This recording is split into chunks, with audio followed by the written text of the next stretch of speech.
Greetings, my name is Odin from the Odin's Musings YouTube channel, and I'm here on behalf of Aura Crystals. Today I'm going to show you all about the right angle weave. Now this stitch is probably one of the more fundamental and versatile stitches that has ever been used in the beading world. Now there are so many variations with this stitch just by changing the number of beads you use and the shapes of the beads you use, and you can use it in different amounts of projects and to create different effects. Like for example, these are both done with the right angle weave. This one just has more beads added in its circle, and this one only has 4 beads. So you can kind of see the different effects of the bead positions in each bracelet. Once you get more comfortable with this stitch, you can even have fun and start to work in 3 dimensions to create charms and figurines like this. So today we're just going to be talking about the basic fundamental stitch, which involves 4 beads in circles. So for this project, I have 3 contrasting colors of 3mm fire polish beads. Now you can do this stitch with whatever bead shape that you feel like. I just think that the larger beads tend to give an easier time of being able to see where you're going, as well as easier time to manipulate with your hands. You can do this, and I've done this before with size 15 seed beads to make a really tiny, really tight weave stitch. It's a lot of fun, but your fingers might end up hurting at the end of it. I'm also using a D-weight white Nymo for this one, and a size 10 beading needle. Now, be sure to change the size of your needle depending on what shapes you're going to be using, because we are going to be putting a couple of passes through the beads. So, with all that being said, let us get started. Now, when creating this stitch and progressing through it, we want to keep this in mind. Every time, we are basically composing this pattern with a circular path of 4 beads. Every stitch is going to have 4 beads around attached to it. So that's just the cardinal rule that you want to think about when progressing in this design. So what I'm going to start off is threading on 4 of one same color of beads. I'm going to pass that down to my thread, leaving a small tail so that I can weave in and knot it. Now my tail is going down in this direction, my working thread is going up in this direction. What I'm going to do is take my needle and pass through all 4 of these beads once more. I'm going to pull my tail out of the way, and then when I pull down, the beads will start to form a loop, like so. And that is our first pattern of 4.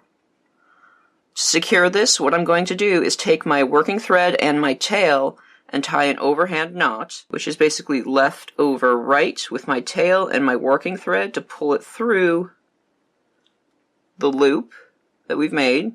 Pull that down. Then we do right over left, pull the tail through the loop that we've just made, and pull tight. Then we would have made our first circle of 4. Now I'm going to pass my needle down a couple of beads so that the stitches that we're working at doesn't get interfered with that knot that we just made. So I'm going to kind of use that to hide the knot, pull a little snugly so that you slip the knot inside the bead.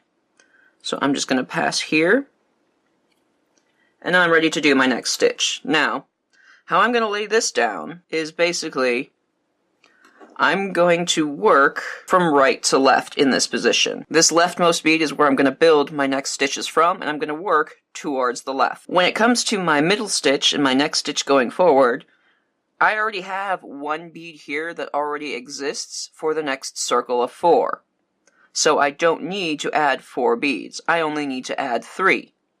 So I'm going to do that right now. I'm going to add 3 beads of my second color. Since my thread is going in this direction, I want to continue that to form a loop. So I'm going to pass downward through that bead. And when I pull tight, my second stitch has been formed. You'll notice I have a circle of 4 here that was made from one of the beads of the previous stitch. And then my original circle of 4 that we made here. Next up, we need to set up to move towards the leftmost stitch so that we can continue building our row. So I'm just going to move, since my thread is coming out of this middle bead here, I'm just going to pass through the next bead, then finally up, and now we're ready to do our next stitch. Once again, our middle bead already exists for this row, so I don't need to add 4 beads, I only need to add 3. So I'm going to add my 3 beads. Since my thread is coming upwards, I'm going to pass upwards through that bead that we started from. And then we'll make 3 stitches. We have 3 circles of 4. Now I need to move over to the next bead here. So since my thread is going up, I'm just going to move through the top bead, and then down the next bead. I'm going to add 1 more stitch to finalize my row, and it's the same thing. We need to add 3 beads in order to complete the circle of 4. So I'm going to add 3 beads. Since my thread is going downwards, I'm going to pass through downwards on that last bead. Pull tight, and I will have made my last stitch. Now, in order to turn my thread, I need to move up here so that I can build upwards. So all I'm going to do is pass through 1, 2, 3 beads so that I end up right here. So going through 1, then 2, then 3. Now, this first row is going to be the only row where you work on these numbers, where you work on 4, then 3 until you're done with the end of the row. The next rows above it, the rules are going to change depending on the position of the stitch and where it is on the bracelet. So, from here, I can see I have 1 bead that already exists for the next circle of 4. So, for my starter stitch, I'm going to add 3 beads to make 4. So since the thread is coming out of the right side of the bead, I need to move my needle left to right in order to complete the loop. So when I pull that tight, I have made a circle of 4 on top. So I have 1, 2, 3, 4. Now I'm going to be mainly working on this bead whenever we pass from left to right. So all I'm going to do is step through that middle bead, because we want to maintain the thread going around these patterns of 4. If I just jumped down from this bead to this bead, there's going to be extra thread between these 2 beads that we don't want to see. So now, here's where things get a little different. Now that I need to move to the next stitch, there are 2 beads that already exist in the next circle of 4 instead of 3, like in the center we did with the previous row. So I'm going to add 2 beads of my next color, and this is the direction of the circle. Because the thread's going up this way, we want to go around this way. So I'm going to pick up the top bead from the previous row in order to complete the loop. And like that, my next circle of 4 has been completed. 1, 2, 3, 4. Now I need to pass back around all the way over to this bead in order to anchor the next stitch. So we have to pass through 1, 2, and 3. So I'm going to do just that. Pass through 1,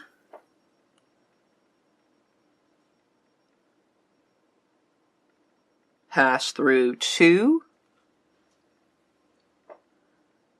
then pass downward through 3. Now, once again, we have 2 beads that already exist in the next circle of 4. And since my thread is already going downward, we also need to pick up this top bead from the previous row. So I'm going to go ahead and do that and just slide through that 1 bead on the top of the next stitch.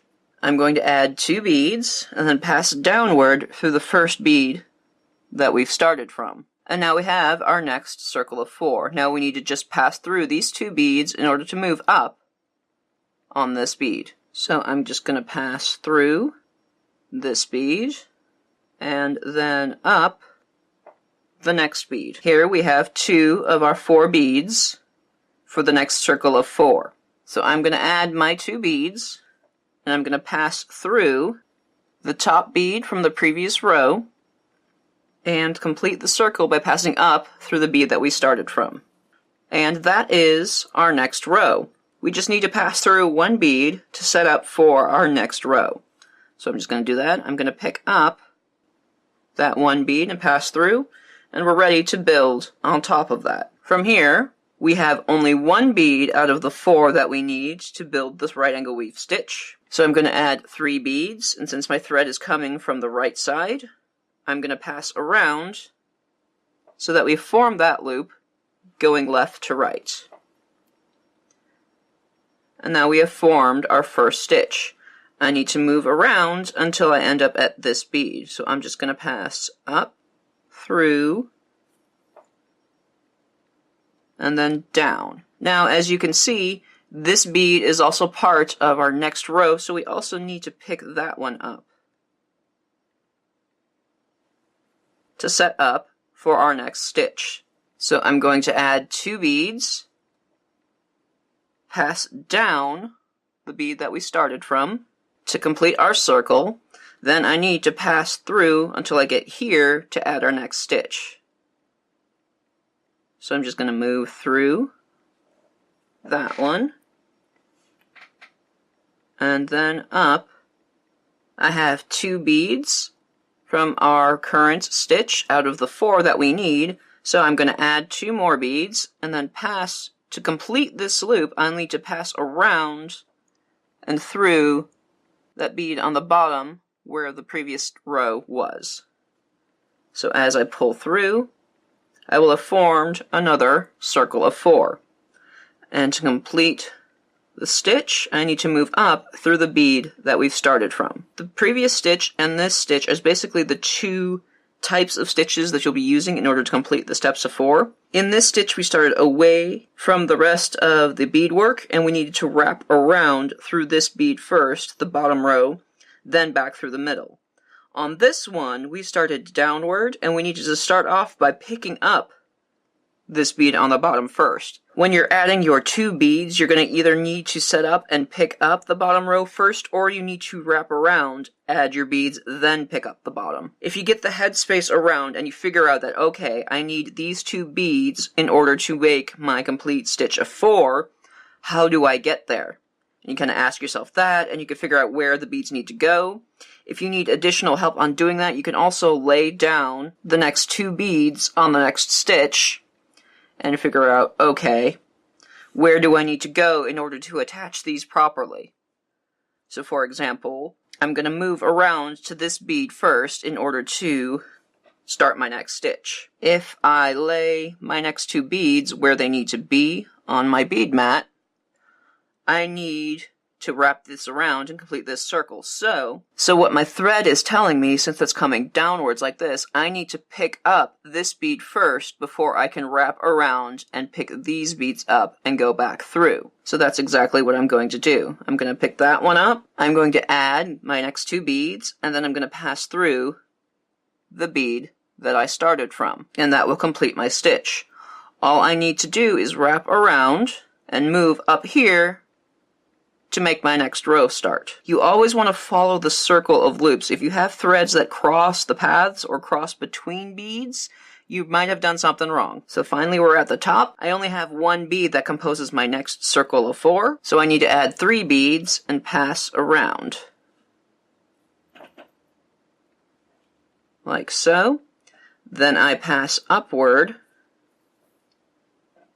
so that I'm at the middle bead here, so that I can continue the row. Now, if I lay my 2 beads where they need to go, I can see that my thread is going upwards, and I can see that I need to pick up these 2 beads before I pick up the one here in order to complete this row. So I'm going to do that. I'm going to pick those up and pass through that bead at the top to add my next circle. I'm going to swing around so that I come out of this bead to build my next stitch.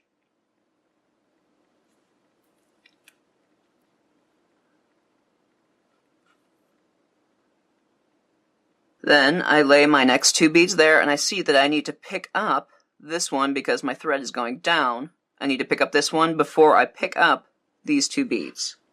So I'm going to do that. I'm going to pass through the bottom row, pick up my next 2 beads, and then pass through the bead that I started from to add my next circle of 4. I'm going to then pass through to set up for the next stitch, go up If I lay my beads down, I need to see that I need to pick up the beads before I pass through the bottom one here. So I'm going to do that. Add on my 2 beads and pick up the bottom row. Then go back to the bead that we've started from. And in order to start my next row, I need to go through the top bead here.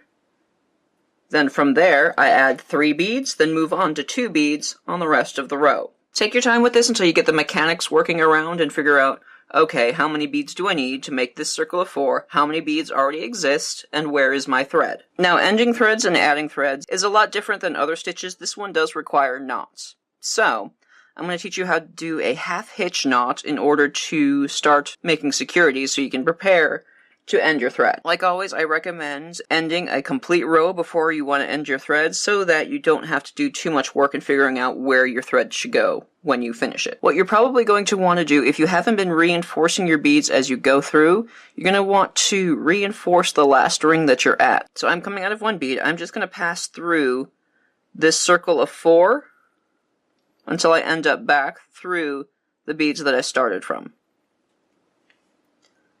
So I'm going up, because what will happen is if you don't reinforce that bead, if you just make any pulls towards it, you're going to undo the stitch and make it very loose and not very fun to play with. My thread is coming out of the same bead that I started from. I am going to pass my needle underneath a thread bridge in between 2 beads in a corner. I'm going to pull it through until my thread forms a small loop that I can deal with. So a small loop like that. I'm going to pass my needle through this loop and pull tight to form a knot. And I will have made my first half hitch knot. I'm going to pass down a bead. It doesn't really matter what bead or how many, but I'm going to do the same thing. I'm going to pass my needle underneath a thread bridge in between 2 beads. I'm going to form a loop with my thread, pass my needle through that loop, and then move on through the pattern. Do this as many times as you feel comfortable. I do a minimum of 3 beads whenever I am, or 3 knots whenever I'm doing this. You could do more, and I wouldn't really recommend doing less. Like that, once you feel like you have enough knots in there, you can go ahead and trim your thread. You can also do that with the tail end, although since the tail end has the overhand knot, it doesn't need as many knots to go through. Probably just 1 more or 2 more after that, but don't stress out too much about that because the overhand knot is pretty secure. Now to add threads, it's going to be kind of the same thing. All I'm going to do is I have my new thread here. I'm just going to pass through a bead. It doesn't really matter what bead. And I'm going to leave a small tail so that I can hold on to it if I pull too tight. I'm going to go underneath my beadwork so that I pick up a thread bridge between 2 of the beads. Pull my needle through until I form a loop. Pass my needle through this loop, and pull tight so that I have a knot in between the beads that I started from. Move around through the beads. Try not to pull too tight when you make your first knot, because that first knot isn't going to be as tight as the ones that progress. So be sure you're holding on to the tail that you add to as you're moving through. So for my second knot, I'm going to just go under the thread bridge between these 2 beads. Pull my needle through until I form a loop, pass my needle through that loop, and pull tight. So from there, I just pass through this bead in order to set up for my next stitch, since my stitches are going to take up these beads on the top row. So I've added my 3, pass through that 3, and I can move on. From there, you can also trim your tail end. And as you do, you just progress back and forth and back and forth. So that is about it for the right angle weave. It is more of an intermediate level stitch, and it takes a little bit of thinking to kind of figure out and wrap your brain around where you need to go, where you need to add beads, where the threads need to go. But if you kind of keep in mind, it takes a lot of practice, take your time, and you can definitely get this stitch. So thank you for joining me on this lesson. Be sure to check out all the materials lists in the description box below, and feel free to subscribe to RR Crystals for more updates on new tutorials and technique ideas. And if you would like to see more of my work, feel free to check me out on Odin's Musings right here on YouTube or at Odin's Bead Hall.